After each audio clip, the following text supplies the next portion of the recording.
নমস্কার বন্ধুরা, কেমন আছেন আপনারা? আশা করি যে যেখানে আছেন নিজের খেয়াল রাখছেন আর ভালো আছেন। এই মুহূর্তে আমি একটু ক্যামেরাটাকে সেট করছি আমার ক্যামেরা স্ট্যান্ডে। কারণ ব্লগটা আমাকে শুরু করতে হবে।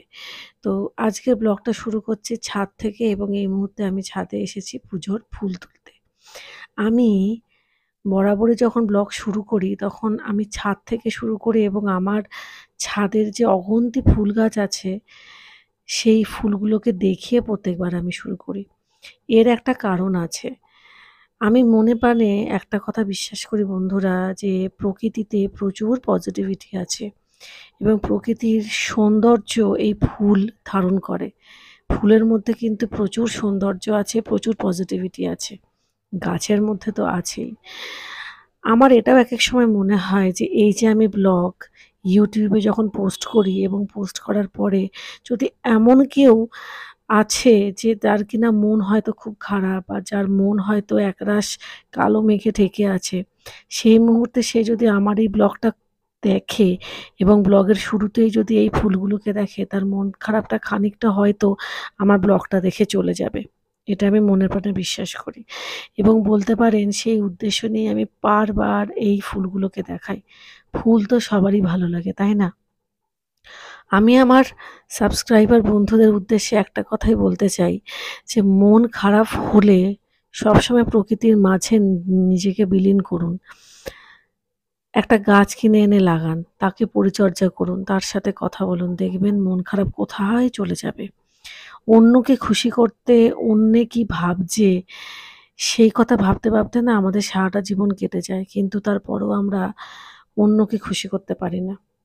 তার কারণ একটাই বন্ধুরা, কারণ কাউকে খুশি করাটা আমাদের হাতে নেই। খুশি হওয়াটা হয়তো আমাদের হাতে আছে। তাই জন্য নিজে কিভাবে করে ভালো থাকবেন, নিজে কোনটা করলে ভালো থাকবেন সেটা ভাবুন। সেটা অনেকখানি আপনাকে পজিটিভিটি দেবে। আর প্রকৃতির কাছাকাছি আপনি যত আসবেন ততই পজিটিভিটি পাবেন, ততই আপনার মন ভালো হবে। একটা আপনি নিজের হাতে একটা গাছ লাগিয়ে দেখবেন, সেই গাছ থেকে যখন ফুল হবে বা ফল হবে তার আনন্দর লেভেলটাই কিন্তু আলাদা। আমি নিজে সেটাকে উপলব্ধি করেছি এবং সেই আনন্দের কাছে না অন্য কোনো কিছু হতে পারে না। অথবা কোনো ক্ষুধার্ত মানুষকে খাওয়াবেন নিঃস্বার্থভাবে, সে আনন্দেরও কিন্তু কোনো মূল্য হয় না। তাই শুধু কে কি ভাবলো, কে কিসে খুশি হবে, কাকে আপনি খুশি করতে পারবেন, পারবেন না, এত জটিল ভাবনায় গিয়ে কাজ নেই। সরল ভাবনা চিন্তায় যতটা জীবনকে বেঁধে রাখা যায় ততটাই কিন্তু ভালো। আজকে 14th জুলাই। আমি তারিখটা এইজন্যেই বললাম, তার কারণ আজকে আমার মায়ের জন্মদিন। আগের বছর এই দিনে আমার মা-বাবা এখানেই ছিল, লিলুয়াতেই ছিল, আমার শ্বশুরবাড়িতে ছিল এবং সেখানে আমার মায়ের জন্মদিন ১ম বার পালন করেছি। আজ আমার মায়ের এত বছরের জীবনে ১ম বার জন্মদিন পালন হয়েছিল। আমার শ্বশুরবাড়িতেই হয়েছিল। বাবাও ছিল। মনে, মনে খুব ইচ্ছে ছিল যে বাবার জন্মদিনটাও পালন হবে। আসলে আমার চাম্পাহাটির বাড়িতে খুব একটা বেশি জন্মদিনের চল মানে পালনের চলটা ছিল না। তাই মা-বাবার জন্মদিন কবে সেটা নিয়ে কোনোদিনও মাথা ঘামাইনি। অথবা আমার নিজের জন্মদিন পালন করার ক্ষেত্রেও আমার যে খুব একটা প্যাশন ছিল বা ইচ্ছে ছিল সেটাও নয়। ওই হলে হলো, না হলে নেই। এইরকম একটা ব্যাপার আরকি।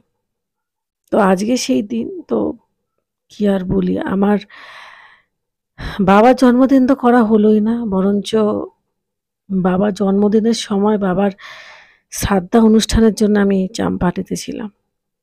বলতে পারেন যে ভগবান হয়তো আমাকে জুতো মেরে গরু দান করেছিল। যাই হোক ওইটা আর বলে লাভ নেই। মন খারাপের জায়গা তো মন খারাপই। কি আর বলি।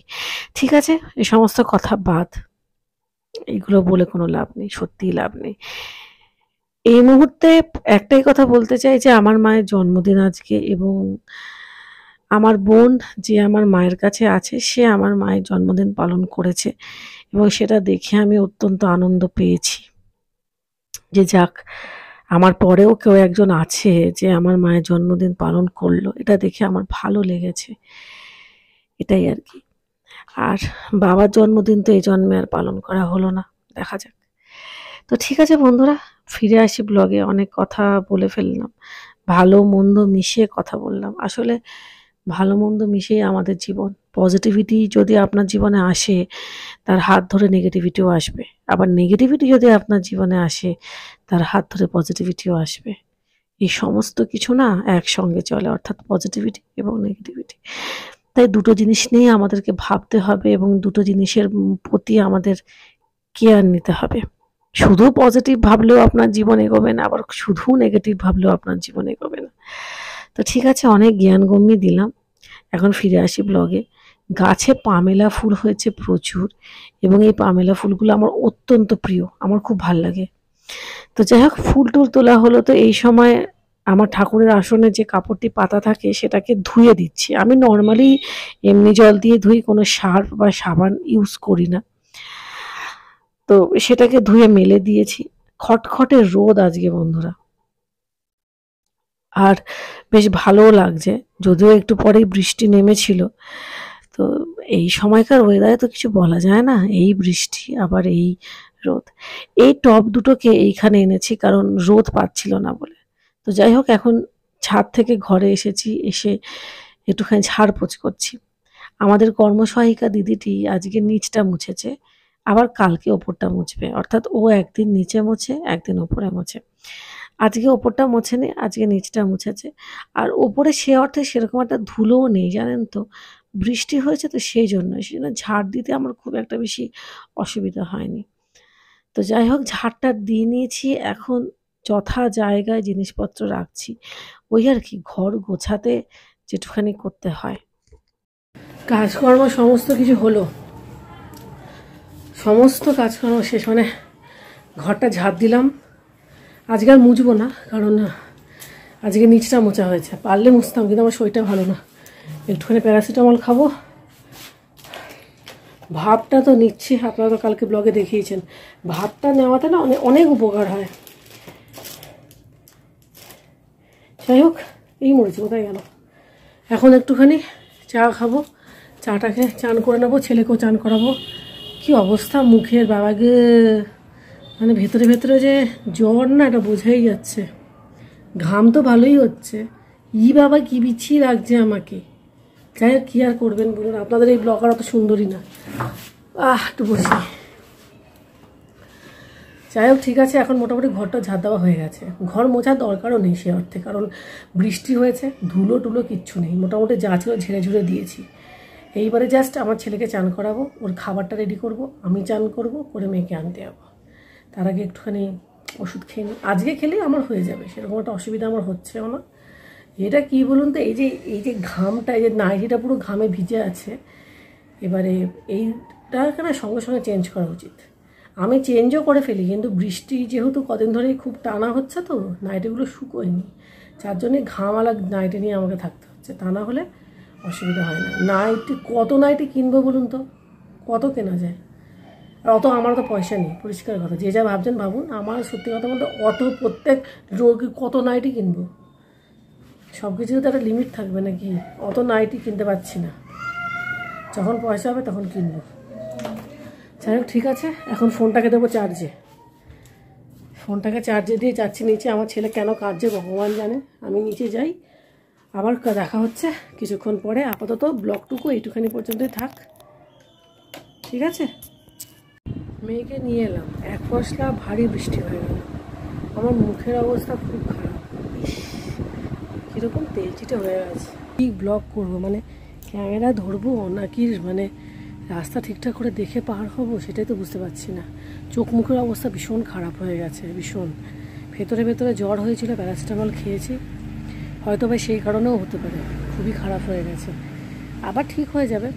এখন জামা কাপড়গুলো মেলে দিয়েছিলাম সকালবেলা, হঠাৎ করে এমন ঝেপে বৃষ্টি এলো যে তাড়াহুড়ো করে সব ঘরে ফেলে দিয়েছি।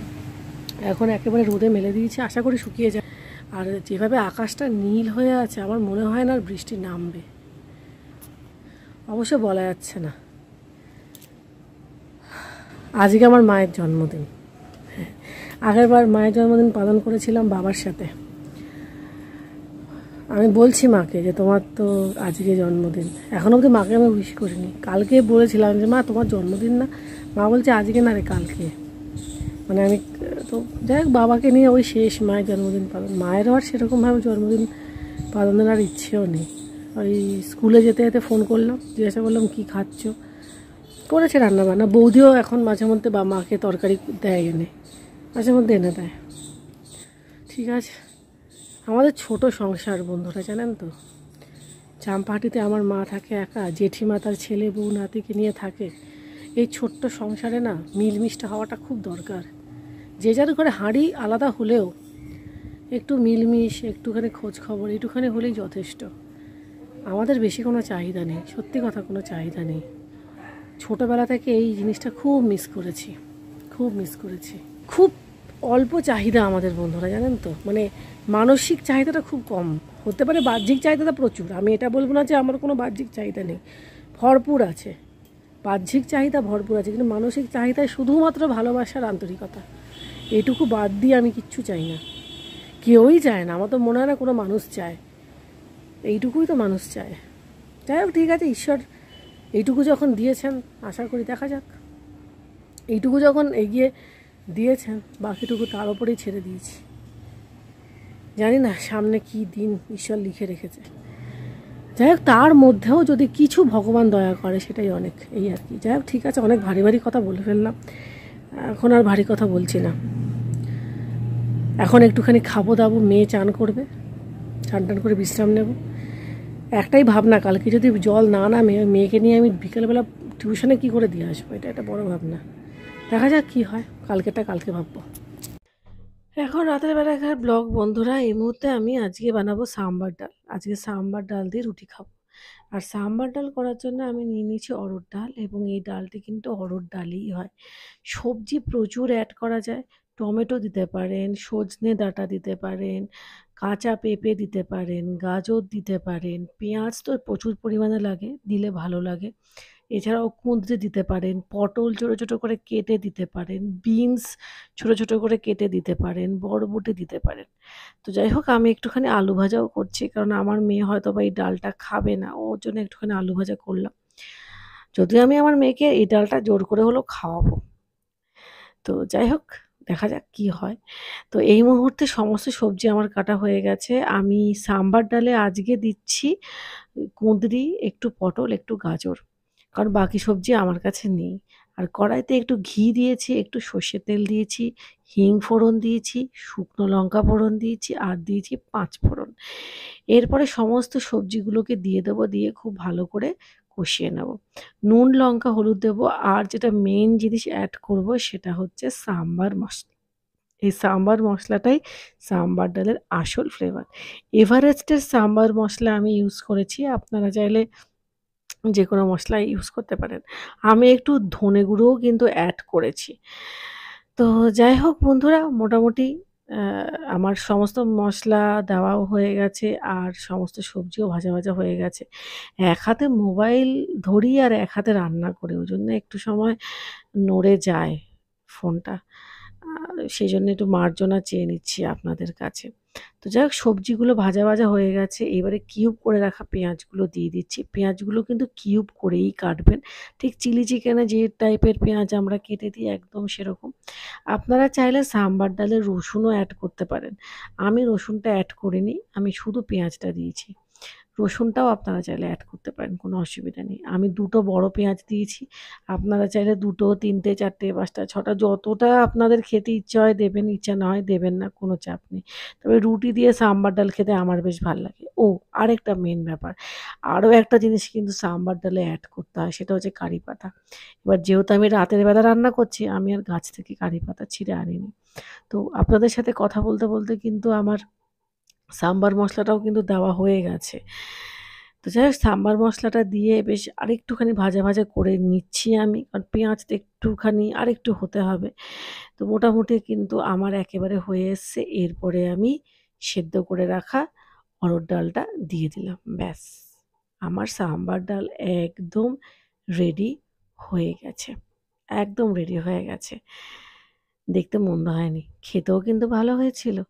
আর সমস্ত সবজিগুলো খুব সুন্দরভাবে সেদ্ধও হয়ে গেছিল। সাম্বার ডাল আপনারা ইডলি, ধোসা দিয়ে যেমন খান তেমন রুটি দিয়েও খেতে পারেন এবং সবশেষে আমি ২ টো বড় লেবু চিপে দিচ্ছি। তার কারণ সাম্বার ডাল একটু টক হয়। একদম আমার সাম্বার ডাল রেডি। তো আপনারা সবাই দেখিয়ে নিলেন যে কিভাবে করে খুব সহজে ঘরে সাম্বার ডাল করা যায়। তো এখানে ব্লগটা কিন্তু আমার একেবারেই শেষ পর্যায়ে চলে এসছে। এরপরে আমি ব্লগটাকে শেষ করে দেবো। আমাদের রাতের খাওয়া-দাওয়া একদম হয়ে গেছে। তো শেষের কিছু বাসন আছে যেগুলো কাজের দিদিটিকে দিইনি, আমি নিজেই সেগুলোকে মেজে নিচ্ছি।